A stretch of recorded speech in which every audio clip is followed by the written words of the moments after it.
Sim racing pedals, there are so many to choose from, and today we're going to be looking at a really interesting proposition from Moza. Load cell pedals that you can get, I believe, for about £150, $150. So really aggressively priced load cells from Moza. These are the SRP pedals from Moza. By the way, I want to start off and let you know they are not the SRP light pedals. The SRP light pedals are here. These are very, very, very different. The SRP light pedals come with the Moza R5 bundle, and there's a few shortcomings with the SRP light pedal I want to let you know about. Firstly, they don't actually come with a spring pre-installed. You have to get that separately. And you also, as far as I'm aware, you can't connect these to your computer directly. They always need to get plugged into an R5 base. So if you upgrade your R5 base to an R9 or an R21 or whatever, you won't be able to use your Moza pedals directly into PC unless there's some other third-party thing I don't know about or some adapter. But these ones only really plug into the R5 as far as I know. I can't use this cable and go into the R9. Other than that, they're very sturdy. They're made of great material, but they're not load cells. So SRP light pedals, really, really, really entry level, really good quality entry level pedals. But when we go to the SRPs, this is different. So these are being provided by Moza for free. Very, very, very important that you know that. And we're going to go around and have a look. So the first thing is, this is a load cell. Obviously comes pre-installed with a spring, and it has a load cell in here. Why is a load cell so important for sim racing? Load cell works using pressure. Pressure is a much more accurate way of us as human beings to basically provide an input rather than position. Providing a position, if I wanted to do this and go back to the same position every time, it's kind of difficult. Whereas if I want to apply similar pressure every time, it's a lot easier. Hopefully that makes sense. So we got here a load cell off the bat for a really, really, really aggressive price. Some very interesting things about how these pedals work, by the way. So going to the front, going to the plate, this is the same plate as the Moza SRP light pedals. So if you're upgrading from SRP lights, you can check whether it works for you. You can also get a third pedal here to use as a clutch. I probably won't be using a clutch. I've really spaced out the pedals here, giving the brake a long way to the left. Normally your clutch would be even further to the left of your brake pedal. You can see the panels here. Now you've got the really long face plate or whatever it is for the throttle. I really like this. I like these long face plates. Kind of hard to explain, but it just feels so much more. You can glide along it and apply really sort of sensitive inputs. Rather than the shorter ones. That's my personal preference. And see the brake, we've gone for a short stab at the top as well. Now you can position these around. I originally thought that you couldn't because there's no more screw holes in the plates, but you can see here they've actually drilled the screw holes in the sort of pedal shaft or whatever it is itself.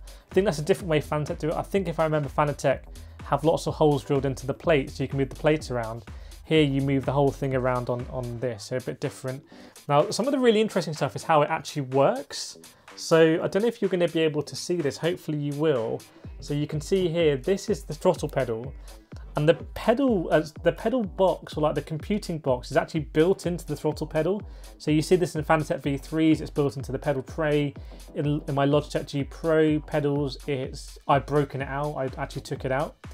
But here it's built in the throttle, so the throttle actually plugs into itself, which is quite interesting. And the brake plugs in, it both has a position sensor and a load cell.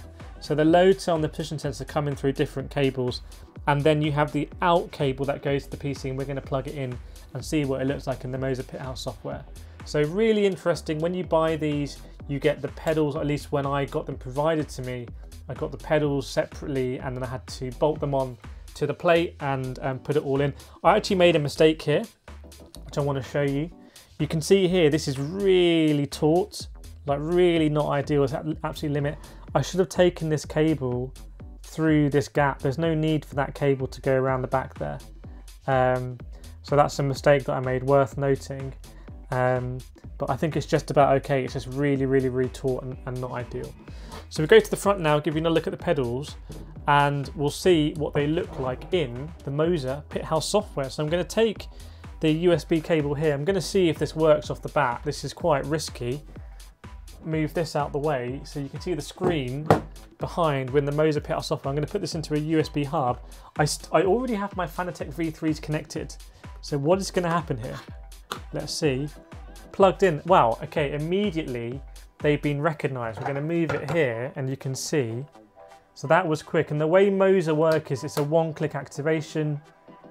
So click that and it's going to activate them. Right, we've got a better setup for you here to see what's going on. So we're going to start with the throttle, and I want to show you just like how the throttle correlates to the actual inputs here, the increments. Interestingly, that is maxed on the screen, but then I've still got quite a bit more travel here, so I need to recalibrate that. In fact, let's recalibrate it right now. So we know that's actually the max, so it should be a case just hitting set max. Interestingly, it still gives me a little bit of a dead zone. So I'm going to go to pedals here. You can see there it's saying it's full, but we've still got a little bit more. Saying calibration in progress. Don't know if it just wants me to do stuff.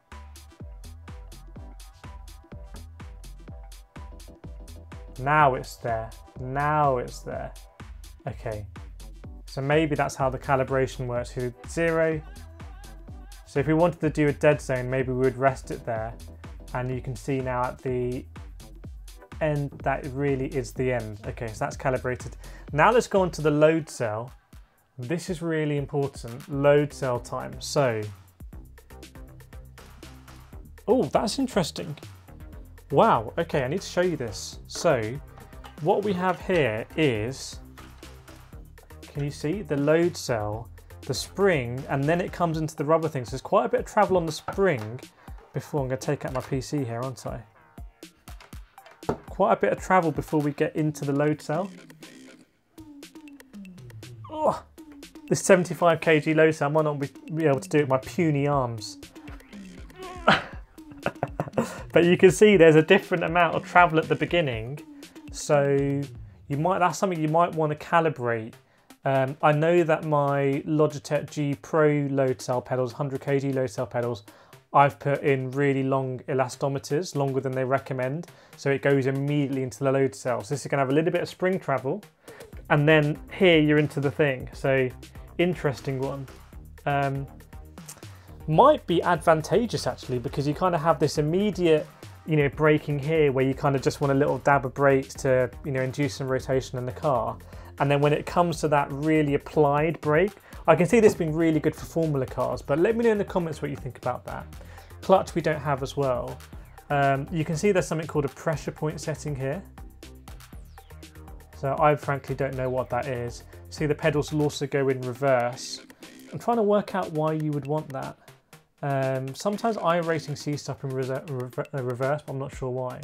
So those are the pedals we can see here. We're also running the Moza R9 and the FSR wheel. So this is a Moza ecosystem that is a little bit modular, isn't it? Because the FSR is very, very, very good rim. Then we've got the R9, which is not entry level, it's sort of mid-level, maybe low to mid-level in the Moza ecosystem. And then we've got the SRP pedals, which are not entry level. Again, they're sort of mid-level. So the FSR really, probably a lot of people want to pair it with an R21 and CRP pedals, but you can see here that you can prioritize what you want. That's the beauty of an ecosystem. It's pretty cool seeing the Moza ecosystem flourish. Obviously, we've seen the Fanatec ecosystem flourish. The Logitech direct drive ecosystem is really yet to start. And we've got Moza here as well. If this stuff comes to console, it's going to be absolutely insane. So these are the Moza SRP load cell pedals. I'm going to be racing with these. Keep an eye out for further in-depth review. More reviews around the screen as well. If you want to support me, keep me getting access to getting this stuff so I can share it with you, then please like and subscribe, and I will see you next time.